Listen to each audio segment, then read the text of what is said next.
अस्सलाम वालेकुम learners. FIS series में एक डेमो लेक्चर हमारा पहले हो चुका है। ठीक है, अगर आपने नहीं देखा तो इसको देख लें। आज उसी सीरीज़ को हम कंटिन्यू करेंगे। इसमें भी हम एफआईए की वो पोस्ट्स जिनमें एडीएफआई और एफआई इंस्पेक्टर के सिलेबस को हम डिस्कस कर रहे हैं। तो चलिए शुरू करते हैं। आज हमारा जो सेकंड लेक्चर है। अगर आपने अभी तक चैनल सब्सक्राइब नहीं किया दोस्तों तो लाजमी सब्सक्राइब कर लीजिएगा। अच्छा, एक मैं यहाँ पे आपको बताता चलूँ कि पहला जो लेक्चर था हमारा डेमो वो सुबह 8 बजे था, लेकिन अब हमने उसकी टाइमिंग चेंज की है और टाइमिंग उसकी सुबह की बजाय रात 8 बजे की है। तो हर रोज़ रात 8 बजे आपकी एफआईए प्रिपरेशन के लिए एक लेक्चर अपलोड किया जाएगा, जिसमें हम इंग्लिश ग्रामर को जो पेपर में आने वाली है, जनरल नॉलेज, करंट अफेयर्स और एवरीडे साइंस को डिस्कस किया करेंगे। तो साथ जुड़े रहिएगा। Stay connected, stay educated. वो चैनल लाजमी सब्सक्राइब कर लें ताकि हर लेक्चर आप देख पाएँ। दोस्तों, सबसे पहला सवाल हमारा जनरल नॉलेज से है। Polio vaccination started on which date in Pakistan? ठीक है, ये हमारा क्वेश्चन है। पाकिस्तान में अभी रिसेंटली पोलियो वैक्सीनेशन की कैंपेन चल रही है। कब ये स्टार्ट हुई थी तो इसको हमने देखना है। तो पोलियो वैक्सीनेशन जो है ये 13 मार्च 2023 को स्टार्ट हुई। ठीक है, 13 मार्च 2023 को पोलियो वैक्सीनेशन स्टार्ट होती है। तो इसका करेक्ट आंसर 13 मार्च 2023 रहेगा। अच्छा दोस्तों, यहाँ पे आपने ये चीज़ भी याद रखनी है। पोलियो वैक्सीनेशन के हवाले से एक तो आपने डेट याद रखनी है, दूसरा आपने ये याद रखना है कि पोलियो जो है इसका एक डे भी सेलिब्रेट किया जाता है, ऑब्जर्व किया जाता है। पोलियो डे कब ऑब्जर्व किया जाता है तो ये भी पूछा जा सकता है पेपर में। तो 24 अक्टूबर को पोलियो डे के तौर पर ऑब्जर्व किया जाता है। 24 अक्टूबर।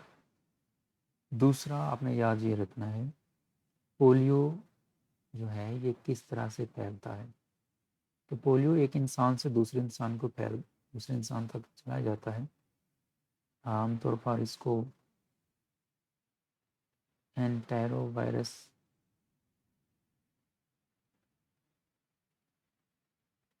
या पोलियो माइलेटस के नीम से मौसूम किया जाता है। ठीक है,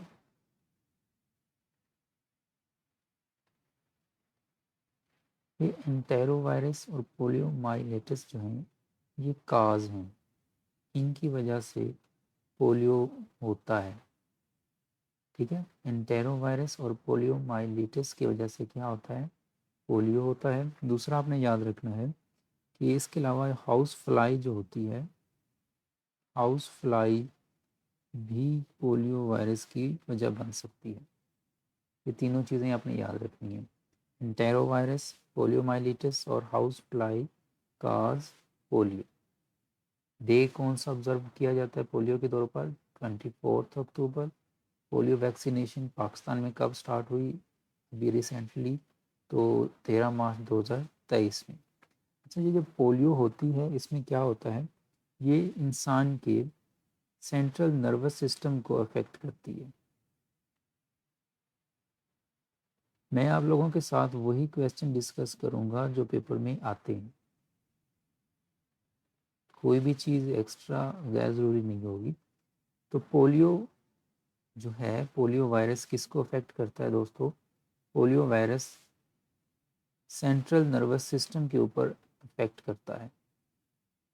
अभी पेपर में ये भी बहुत दफ़ा पूछ लिया जाता है कि सेंट्रल नर्वस सिस्टम किस पर कंसिस्ट होता है। तो central nervous system consists of, याद रखिएगा ये भी पूछा जाता है पेपर में, ब्रेन एंड स्पाइनल कोड। ठीक है, ब्रेन और स्पाइनल कोड को कलेक्टिवली हम क्या कहते हैं? Central nervous system. इसके अलावा यहाँ पे दो और क्वेश्चन जो हैं वो भी हम डिस्कस करते हैं, बहुत इंपॉर्टेंट।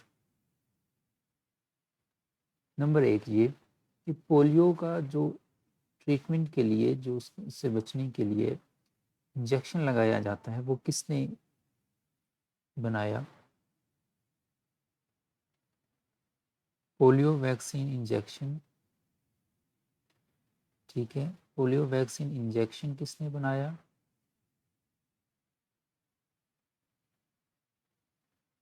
तो पोलियो वैक्सीन इंजेक्शन जो था, ये बनाया था दोस्तों आपके जोनस साल्क। ठीक है, जोनस साल्क जो थे, इन्होंने पोलियो वैक्सीन का इंजेक्शन बनाया था। दूसरी चीज़ आपने याद रखनी है कि पोलियो ड्रॉप्स जो होते हैं वो किसने बनाए? तो पोलियो ड्रॉप्स जो थे वो अल्बर्ट सेबन ने बनाए थे।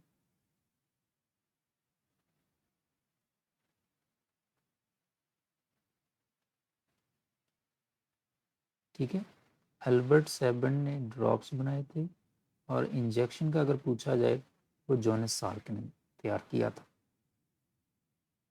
अच्छा, ये जो ड्रॉप्स होते हैं इनको कहते क्या हैं? तो ड्रॉप्स को, ये पोलियो ड्रॉप्स हैं, इन्हें आप कहते हैं, पोलियो ड्रॉप्स को हम नाम क्या देते हैं? तो पोलियो ड्रॉप्स को नेम दिया जाता है OPV का। ठीक है, OPV के नाम से पोलियो ड्रॉप्स को पुकारा जाता है। OPV शॉर्ट फॉर्म है। फुल नेम इसका क्या है? फुल नेम होता है ओरल पोलियो वैक्सीन। ठीक है, ओरल पोलियो वैक्सीन। तो ये चीज़ें आपने याद रखनी है दोस्तों। हमने एक ही स्लाइड में काफ़ी सारे क्वेश्चंस को डिस्कस किए हैं, और ये सारे क्वेश्चंस इंपॉर्टेंट हैं। पोलियो वैक्सीनेशन कैंपेन कब स्टार्ट हुई? तो ये करंट अफेयर्स के हवाले से इंपॉर्टेंट है, पूछा जा सकता है करंट अफेयर्स के पोर्शन में। और ये जो बाकी चीज़ें मैंने आपके साथ डिस्कस की हैं, ये आपकी जनरल नॉलेज में पूछी जा सकती हैं, तो आपको ये भी पता होनी चाहिए। ठीक है, पोलियो डे कब ऑब्जर्व किया जाता है? किस वजह से, किन की वजह से ये फैलता है? तो इंटेरोवायरस, पोलियोमाइलिटिस और हाउस फ्लाई। ठीक है, इनके ज़रिए से फैलता है। वैसे तो इंसान से, एक इंसान से दूसरे इंसान को भी फैलता है। अमूमन ये 5 साल से कम उम्र बच्चों को होता है। ठीक है, 5 साल से जो कम उम्र बच्चे होते हैं उनमें ये फैलता है, लेकिन एडल्ट्स में भी ये फैल सकता है। अगर वो वैक्सीनेटेड नहीं है तो उनमें भी फैल सकता है। ठीक है, इसके बाद हम देखेंगे कि ये किस तरह से इंसान को अफेक्ट करता है। तो ये इंसान के सेंट्रल नर्वस सिस्टम को अफेक्ट करता है directly. Central nervous system paper में पूछा जाता है कि किस चीज़ पर मुश्तमिल होता है, कंसिस्ट होता है? तो ये दो चीज़ों पर कंसिस्ट है आपका, ब्रेन और स्पाइनल कॉर्ड पे। ठीक है, इसके बाद आपने याद रखना है कि पोलियो वैक्सीन इंजेक्शन किसने बनाया था? तो पोलियो वैक्सीन जो इंजेक्शन था वो जोनस साल्क ने बनाया था। और पोलियो ड्रॉप्स किसने बनाए? तो ड्रॉप्स अल्बर्ट सेबन ने बनाए। ठीक है, ये दोनों इंपॉर्टेंट क्वेश्चन, इन्हें भी याद रखिएगा। पोलियो ड्रॉप्स का नेम क्या है? तो पोलियो ड्रॉप्स को हम OPV कहते हैं। फुल फॉर्म में पोलियो, ओरल पोलियो वैक्सीन। ठीक है, फुल फॉर्म क्या है? Oral polio vaccine. Short form में OPV हम इसे कह सकते हैं। तो ये सारी चीज़ें आपने याद रखनी है। चलिए नेक्स्ट स्लाइड पे चलते हैं, देखते हैं आगे क्या है हमारे पास। नेक्स्ट क्वेश्चन है हमारे पास, who is managing director of PSO? PSO stands for Pakistan.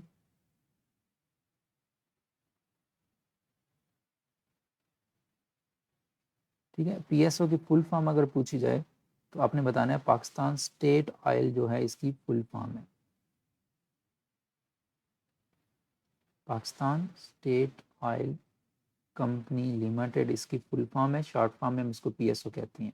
ठीक है, इसको पाकिस्तान स्टेट ऑयल इसलिए कहते हैं, स्टेट और ऑयल आपको नेम से पता चल रहा होगा कि ये एक तरह का गवर्नमेंट अदारा है।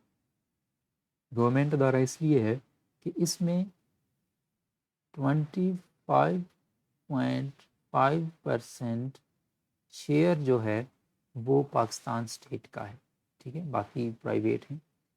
तो इस वजह से पाकिस्तान स्टेट ऑयल कहते हैं। 25.5% पाकिस्तान गवर्नमेंट का शेयर होता है इसमें। इसके मैनेजिंग डायरेक्टर यानी एमडी कौन है, पोल इसके पीएसओ के, तो पीएसओ के जो मैनेजिंग डायरेक्टर हैं वो कौन है? इसका करेक्ट आंसर आपका रहेगा सैयद मोहम्मद ताहा, ठीक है, सैयद मोहम्मद ताहा आपके करेक्ट आंसर हैं, इसको आपने याद कर लेना है। दूसरी चीज़, जो बाकी ऑप्शन दिए गए हैं जिसमें नंबर ए पे है लेफ्टिनेंट सजाद गनी, तो लेफ्टिनेंट सजाद गनी दोस्तों आपके कौन हैं? तारिक मलिक कौन है? हातिम बमा तरफ कौन है? इन्हें भी हम देख लेते हैं। सबसे पहले हातिम बमा तरफ की अगर मैं बात करूं तो हातिम बमा तरफ आपके पीटीसीएल, आपने नाम सुन रखा होगा, पीटीसीएल के ये क्या हैं, ये चेयरमैन भी हैं, उसके सीईओ भी हैं, उसके प्रेसिडेंट भी हैं, सब कुछ ये पीटीसीएल की हैं, ठीक है। इसके बाद बाकी ऑप्शन में अगर देखा जाए तो सजाद गनी है, ठीक है, तारिक मलिक हैं, ये दो आप कमेंट्स में बताइए कि आप कौन है, ठीक है। सजाद गनी और तारिक मलिक का आपने मुझे कमेंट में बताना है कि ये कौन है, ठीक है। दो का मैंने बता दिया, दो आप बताएं आंसर करें। इसके बाद नेक्स्ट स्लाइड पे चलते हैं दोस्तों।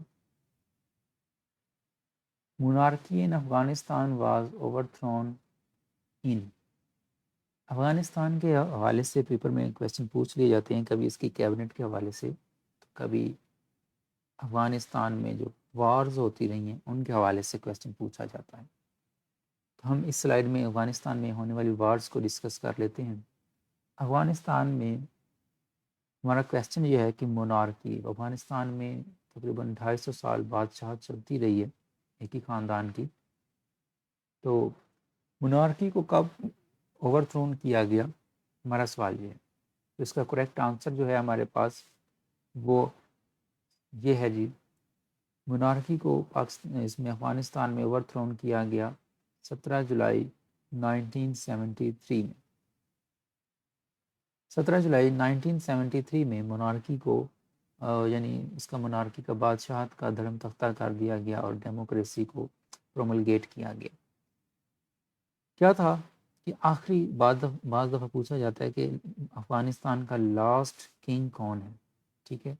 तो लास्ट इसका जो किंग था उसका नेम भी आपको याद रखना है, लास्ट किंग था ज़ाहिर शाह, ठीक है। ज़ाहिर शाह लास्ट किंग था। इसका एक कज़न था, ज़ाहिर शाह का एक कज़न है, उसका नेम था दाऊद खान, ठीक है। दोस्तों ये जो दाऊद खान है ये ज़ाहिर शाह का कज़न भी है और ये प्राइम मिनिस्टर भी है अफ़गानिस्तान का, ठीक है, आर्मी चीफ भी है। ये दो करैक्टर आपने याद रखने हैं। अब क्या होता है, ज़ाहिर शाह जो कि किंग था, इसको आँखों का इलाज करवाना था, आँखों के ट्रीटमेंट के लिए ये अफ़गानिस्तान से जाता है कहाँ पे, इटली में, आँखों का इलाज करवाने ये इटली जाता है। अब जब ये वहाँ इटली जाता है तो ये कट्टर पश्तूनिस्ट है दाऊद खान, ठीक है। ये क्या करता है, ये ज़ाहिर शाह की पॉलिसियों से चूँकि नाखुश था, ये दाऊद खान क्या करता है, जब वो इटली गया होता है ये रेवोल्यूशन क्रिएट करता है और मोनार्की को ख़त्म करके खुद हुकूमत को संभाल लेता है और डेमोक्रेसी का ऐलान कर देता है। तो यही हमारा क्वेश्चन था, कब मोनार्की ख़त्म की गई, 17 जुलाई 1973।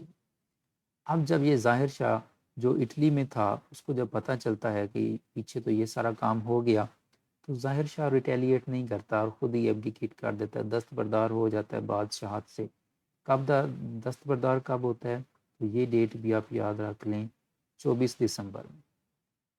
उसी साल 24 दिसंबर में, यानी एक माह बाद, ठीक है, 24 दिसंबर में ज़ाहिर शाह लेटर भेजता है इटली से अफ़गानिस्तान में, ठीक है भाई, मुझे बादशाहत नहीं लेनी, आप मेरी जो फैमिली है उसको मेरे पास भेज दें।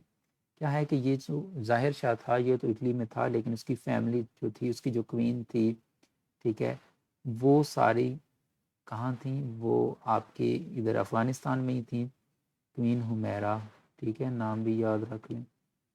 तो उसने लेटर भेजा है कि देखो मुझे बादशाहत नहीं लेनी, मैं वापस आना भी नहीं चाहता, आप मेरी फैमिली को मेरे पास भेज दें।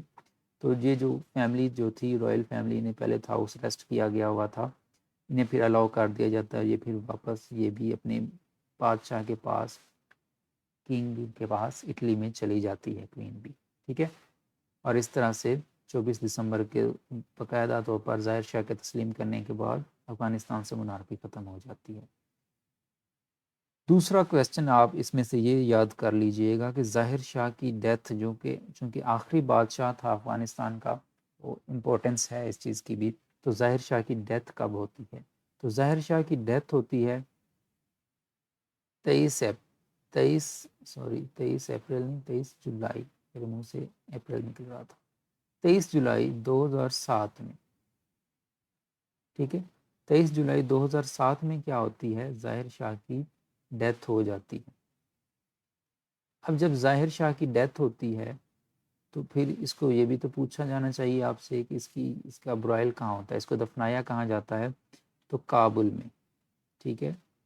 2002 में ये क्वीन हुमैरा की डेथ हो चुकी है और 2007 में किंग की डेथ होती है, और दोनों ही कहाँ दफनाए जाते हैं? दोनों ही काबुल में दफनाए जाते हैं, ठीक है। तो आखिरी बादशाह कहाँ दफनाया गया? जवाब आएगा आपका काबुल, ठीक है। लास्ट किंग कौन था? तो उसका भी आंसर आप क्या करेंगे? ज़ाहिर शाह, ठीक है। लास्ट किंग ज़ाहिर शाह था। कहाँ दफन है? काबुल में। कब वफात पाई? 23 जुलाई 2007 को। मोनार्की को अफ़गानिस्तान में कब ख़त्म किया गया? 17 जुलाई 1973 को, ठीक है। ज़ाहिर शाह ने अपनी एग्ज़ाइल लाइफ जो थी वो कहाँ पे गुजारी? तकरीबन 30 साल, 30 से भी ज़्यादा बनते हैं, ठीक है। ये साल उसने कहाँ गुजारे? इटली में गुजारे, एग्ज़ाइल लाइफ उसने इटली में गुजारी। इस दौरान क्या था, ये ईरान जो था दोस्तों, ईरान फंड करता रहा, ईरान ने इनके खर्चे अखराजात उठाए, इन्हें सपोर्ट करता रहा, ठीक है, फिनेंशली तौर पर इटली में। तो ये आपने क्वेश्चन अफ़गानिस्तान के हवाले से याद रखनी है। दूसरा जो क्वेश्चन अफ़गानिस्तान के हवाले से पूछा जा सकता है वो ये, दो क्वेश्चन पूछे जाते हैं पेपर में। नंबर 1 पूछा जाता है कि अफ़गानिस्तान पे सोवियत यूनियन ने कब अटैक किया? तो सोवियत ने कब अटैक किया? तो सोवियत ने अटैक किया था जनाब 24 दिसंबर 1979 में सोवियत ने अटैक किया। दूसरा क्वेश्चन ये पूछा जाता है कि यूएस ने कब अटैक किया? तो यूएस ने अटैक किया था कब? यूएस ने 2001 में, जी, यूएस ने 2001 में अटैक किया था। और अगर डे पूछ लिया जाए किस दिन अटैक किया था, तो यूएस 7 अक्टूबर को अटैक करता है, ठीक है। 7 अक्टूबर 2001 को यूएस ने अटैक किया। तो अफ़गानिस्तान के हवाले से यही क्वेश्चन पूछे जाते हैं मोस्टली, या चंद एक ऐसा हो सकता है कैबिनेट में से किसी का पूछ ले, तो कैबिनेट में क्या आप देख लीजिएगा अमीर कौन है, ये वो, ठीक है। और वरना मोस्टली क्वेश्चन यही होते हैं जो मैंने आपके साथ डिस्कस किए हैं, आपने ये सारे याद कर लेने हैं। नेक्स्ट स्लाइड पे चलते हैं दोस्तों। नेक्स्ट क्वेश्चन है हमारे पास, who was the first secretary general of the United Nations?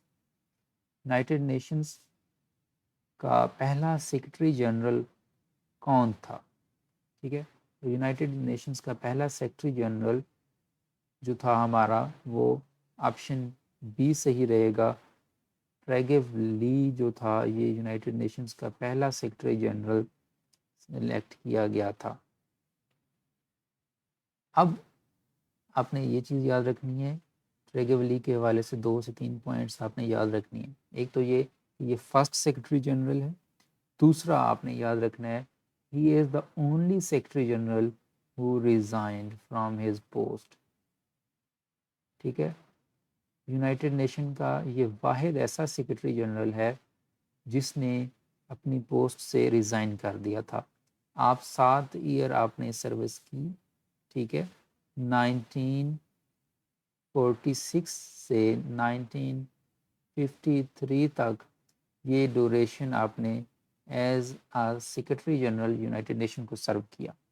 आपका मानना था कि ये जो जॉब है it is the most difficult job in the world, ये कह के आपने रिज़ाइन कर दिया 1953 में। ठीक है, इस वक्त यूनाइटेड नेशंस के जो सेक्रेटरी जनरल हैं, करंट सेक्रेटरी जनरल का अगर पूछ लिया जाए तो एंटोनियो गटरेस आपकी current secretary general of United Nations हैं। ठीक है, ये पुर्तगीज़ हैं, ये भी आपने याद रखना है। ठीक है, पुर्तगीज़ से बिलोंग करते हैं एंटोनियो गटरेस, आपके current secretary general of United Nations हैं। यूनाइटेड नेशंस के बारे में ये क्वेश्चंस पूछे जा सकते हैं। इसके बाद who coined the name of capital city. Capital city हमारा इस्लामाबाद, इसका नेम किसने कॉइन किया था? तो इसका नेम कॉइन किया था चौधरी रहमत अली ने। जी नहीं, चौधरी रहमत अली ने कॉइन नेम नहीं किया था, इन्होंने पाकिस्तान का नेम कॉइन किया था।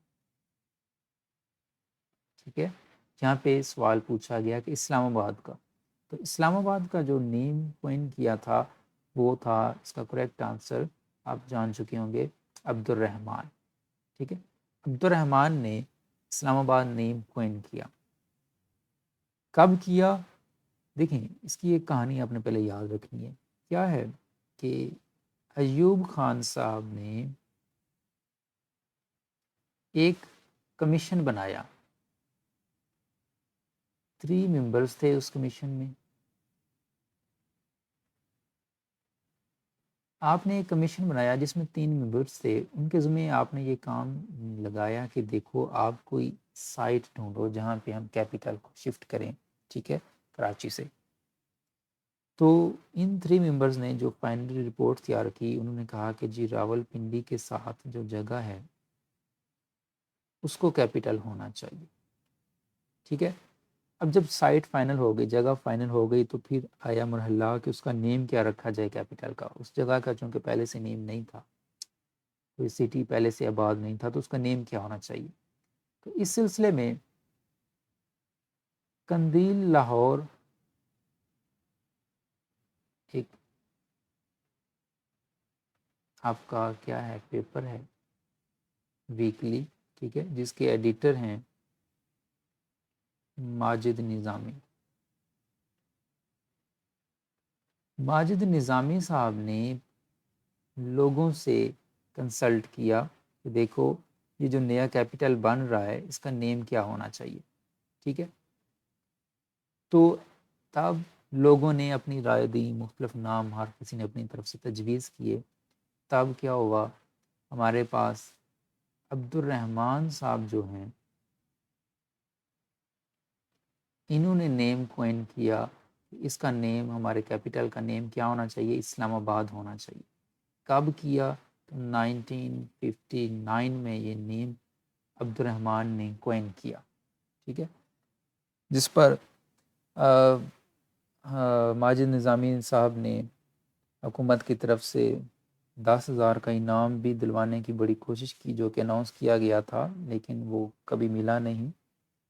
अभी रिसेंटली पिछले कुछ दिनों में इस्लामाबाद ने इनकी फैमिली को इस्लामाबाद में कुछ प्लाट्स देने देने का ऐलान किया है। ठीक है, इस वजह से ये न्यूज़ में आए हुए थे। तो 1959 में क्या हुआ, इस्लामाबाद का नाम कॉइन किया जाता है। अच्छा, यहाँ पे एक पेपर में सवाल अक्सर पूछ लिया जाता है और इसमें काफ़ी कन्फ्यूजन रहती है कि इस्लामाबाद कैपिटल कब बनाया गया था। दोस्तों याद रखिएगा, 1959 में नाम कॉइन किया जाता है इसका, इस्लामाबाद का। इसकी कहानी ये है कि 24 फरवरी 1960 को जब ये मेंबर्स जो 3 थे उन्होंने साइट फाइनल कर ली, 1959 में अब्दुर्रहमान अमृतसरी, अमृतसर से ये थे, ठीक है, आपने ये भी याद रखना है। तो अब्दुर्रहमान अमृतसरी ने 1959 में जब इनका नाम, इस जगह का नाम इस्लामाबाद तजवीज़ किया, तो हुकूमत ने इसको ऑफिशियली कब इसको एक्सेप्ट किया, इस नाम को अडॉप्ट किया, तो हुकूमत ने इस नाम को अडॉप्ट किया था 24 फरवरी 1960 में। ठीक है, ये चीज़ें आप याद रखिएगा। 24 फरवरी 1960 को हुकूमत ने इस साइट का नाम अडॉप्ट किया था, कैपिटल मूव नहीं हुआ था कराची से इस्लामाबाद, ये चीज़ याद रखनी है आपने, यही कन्फ्यूजन बनती है। 1960 में नाम फाइनल किया गया था, इसका नेम हम ये रखेंगे, क्योंकि कराची के फ़ौरन बाद इस्लामाबाद कैपिटल नहीं बनता। कराची के बाद जो कैपिटल हमारा बना था, चाहे वो आरजी ही बना, कराची के बाद हमारा पहले कैपिटल बना था रावलपिंडी। ठीक है, कराची से कैपिटल मूव हुआ इस्लामाबाद के लिए, लेकिन वहाँ पे अभी काफ़ी काम होने वाला था, तो टेम्पररी तौर पर 1 अगस्त 1960 को, ठीक है, रावलपिंडी को कैपिटल बना दिया गया।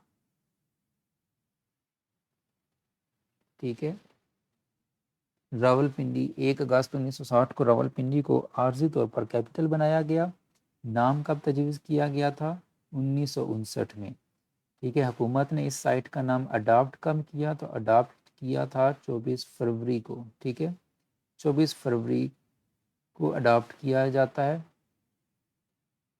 24 फरवरी 1960 को अडॉप्ट किया जाता है और 1 अगस्त 1960 को कराची से कैपिटल आर्जी तौर पर रावलपिंडी में शिफ्ट कर दिया जाता है। फिर क्या होता है दोस्तों? उसके बाद आपकी डेट आती है 14 अगस्त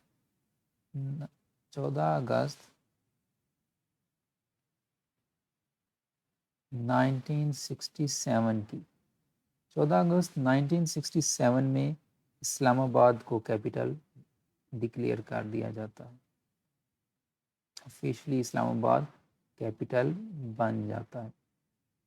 तो ये सारी डेट्स आपने याद रखनी है। ठीक है, नेक्स्ट स्लाइड पे चलते हैं। How many peaks in the world are above 8,000 meter? दुनिया में कितनी पीक्स ऐसी हैं जो 8,000 मीटर से बुलंद हैं? तो इसका जो करेक्ट आंसर है दोस्तों वो है जी 14। ठीक है, दुनिया में 14 ऐसी चोटियां हैं जो 8,000 मीटर से बुलंद हैं। अब सबसे पहली बुलंद चोटी जो है वो आपकी माउंट एवरेस्ट। ठीक है, जॉर्ज एवरेस्ट के नाम पे इसका नेम रखा गया है, माउंट एवरेस्ट। इसकी हाइट की बात की जाए, इसकी हाइट है 8849 मीटर। कितनी हाइट? 8849 और ये हाईएस्ट पीक है, हाईएस्ट पीक। ठीक है, सबसे बुलंद तरीन ये है। कौन से पहाड़ी सिलसिले में आती है? माउंटेन रेंज कौन सी है जिसमें माउंट एवरेस्ट आती है? ये भी पूछा जा सकता है। तो हिमालय में आती है। कौन सी माउंटेन रेंज में आती है जी? हिमालय में आती है। अच्छा, माउंट एवरेस्ट का एक और नेम भी है, वो क्या है? माउंट एवरेस्ट को हम होली मदर के नाम से भी जानते हैं। ठीक है, माउंट एवरेस्ट को होली मदर के नाम से भी जाना जाता है। ये चीज़ें आपने माउंट एवरेस्ट के हवाले से याद रख लेनी है, दुनिया की बुलंद तरीन चोटी। दूसरी बात, दुनिया में दूसरे नंबर पे जो चोटी आती है वो आती है K2। ठीक है, K2 की अगर बुलंदी की बात की जाए तो ये है 8611 मीटर। ठीक है, अच्छा यहाँ पे एक चीज़ मैं ऐड करता जाऊँ, ये दुनिया में 14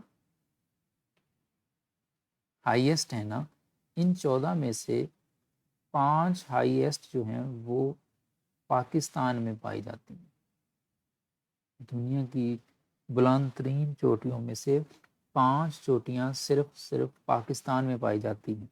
ठीक है, उनमें K2 दुनिया में दूसरे नंबर पे हाईएस्ट है, लेकिन पाकिस्तान की सबसे बुलंद तरीन चोटी K2 है। अगर पाकिस्तान की सबसे बुलंद तरीन चोटी पूछी जाए तो उसका आंसर K2 है। दुनिया की दूसरी बुलंद तरीन चोटी पूछी जाए तो K2 है। दुनिया की पहली बुलंद तरीन चोटी पूछी जाए तो माउंट एवरेस्ट है। ठीक है, तो K2 की हाइट कितनी है? 8611 मीटर। और इसको अगर पूछा जाए ये कौन सी रेंज में है, तो K2 कराकोरम रेंज में है। के से याद रख लीजिएगा, कराकोरम।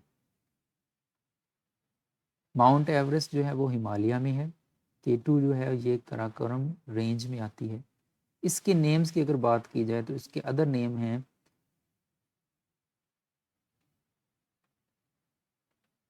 इसका एक तो गोरकी इसका नाम है। ठीक है, गोरकी की स्पेलिंग आप कर लीजिए, सॉरी गोरकी कह रहा हूँ, चोगोरी। ठीक है, एक तो चोगोरी इसका नेम है, और दूसरा इसको हम गुडविन ऑस्टिन के नेम से भी जानते हैं। चोगोरी की स्पेलिंग कर लें आप, CHOGORI। ठीक है, चोगोरी की नेम से या फिर गुडविन ऑस्टिन के नाम से भी इसको जाना जाता है, K2 को। ठीक है, पाकिस्तान की बुलंद तरीन चोटी दुनिया में दूसरे नंबर पर कराकोरम रेंज में आती है। इसके अदर नेम की अगर बात की जाए तो इसको हम चौगोरी या गुडविन ऑस्टिन के नाम से भी जानते हैं। Height 8611 metre.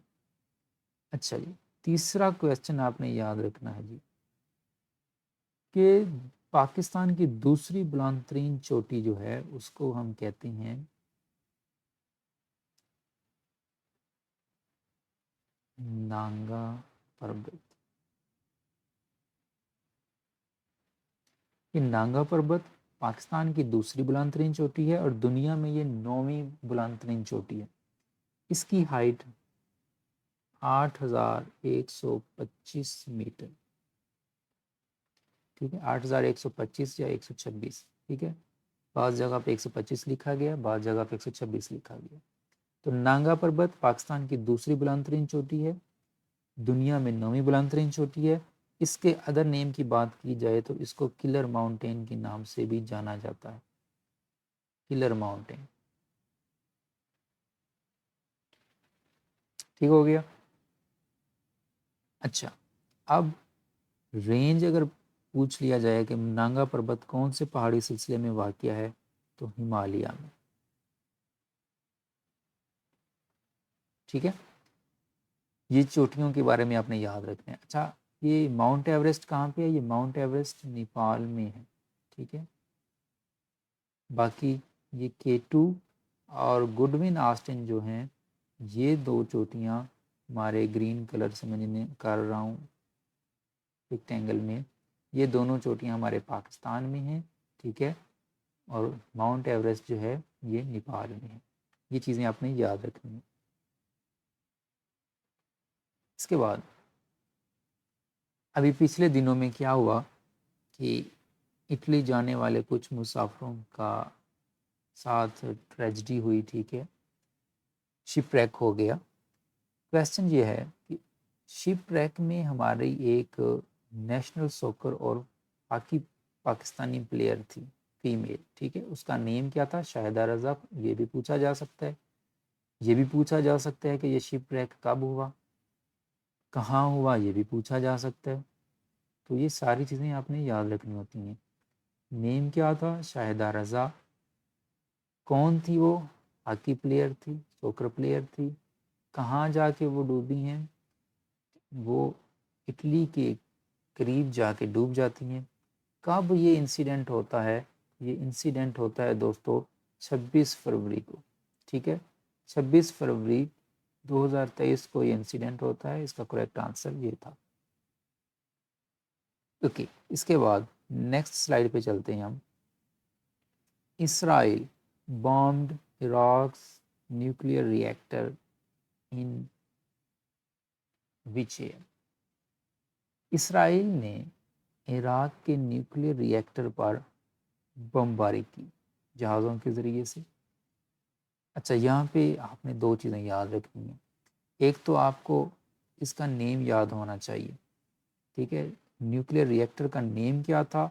तो न्यूक्लियर रिएक्टर का नाम ओसीरक, OSIRAK। न्यूक्लियर रिएक्टर के नेम जिस पर इसराइल बमबारी करता है जहाज़ों के ज़रिए, उसका नेम क्या था? उसका नेम था ओसीरक, ठीक है। कब की जाती है? तो 7 जून, ठीक है, 7 जून 1981 में ये बमबारी की जाती है। तो करेक्ट आंसर इसका जो था वो ऑप्शन डी, 7 जून 1981 में। नेक्स्ट क्वेश्चन पे चलते हैं दोस्तों। Hollywood producer who was sentenced to 39 years behind bars due to allegations of sexual harassment, ठीक है। सेक्सुअल हैरेसमेंट की वजह से हॉलीवुड का प्रोड्यूसर 39 ईयर्स के लिए जेल में डाल दिया गया। उसका नेम बताने हमने, तो उसका नेम क्या था? हमारे पास ऑप्शन में से उसका नेम था मोगल हार्वे विंस्टन, ठीक है। मोगल हार्वे विंस्टन जो थे, इन्हें सेक्सुअल हैरेसमेंट के इल्ज़ाम में, जुर्म में 39 ईयर्स के लिए जेल में डाला गया। US ambassador to Pakistan, US के पाकिस्तान की तरफ एम्बेसडर का नेम बताना है, तो उसका फर्स्ट आंसर ऑप्शन जो है करेक्ट आंसर रहेगा, ठीक है। डोनाल्ड ब्लूम जो हैं, ये यूएस एम्बेसडर हैं टू पाकिस्तान। दोस्तों आज के लिए इतना ही। आपसे गुजारिश है कि अगर आप FIA के लिए तैयारी कर रहे हैं तो आपके लिए मेरा ये चैनल काफ़ी हेल्पफुल रहेगा। आप लाजमी इसको सब्सक्राइब कर लें। इसमें आपकी गवर्नमेंट जॉब्स के लिए, चाहे आप किसी भी चीज़ के लिए तैयारी कर रहे हैं, मैं लेक्चर अपलोड करता रहता हूँ, तो लाजमी चैनल को सब्सक्राइब करें। इसमें ये सीरीज़ आपके लिए आपकी काफ़ी हेल्पफुल रहेगी, तो आपके लिए मैंने स्टार्ट की है, ठीक है। तो आज के लेक्चर के लिए जस्ट इतना रहेंगी। लाजमी लेक्चर अगर आपको अच्छा लगा हो तो सब्सक्राइब करें, दोस्तों के साथ शेयर करें। अपना ख्याल रखें। अल्लाह हाफिज़।